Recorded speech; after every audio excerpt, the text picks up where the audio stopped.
Привет, друзья! Несомненно, в ближайшем будущем дроны начнут вытеснять привычную нам военную технику из всех родов войск. Пожалуй, это не коснется только стратегического ядерного оружия. Проведена еще одна демонстрация нового способа применения дронов. В ходе учений НАТО RAMPES в Португалии английские компании BioSystem и Melo Aeronautics, а также американская компания L3 Harris показали дрон Т-600, вооруженный торпедой. Ранее мы о подобных дронах рассказывали. Их использует и армия Украины. Электрический дрон Т-600 способен нести полезную нагрузку до 200 кг, на дальность до 80 км и развивать скорость до 140 км в час. RAMPES – это учения, проводимые под руководством Португалии и направленное на развитие беспилотных морских дронов.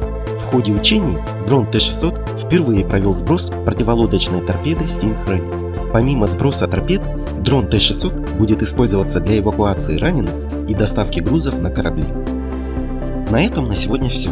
Друзья, спасибо за просмотр и помощь каналу. Мы осветим все.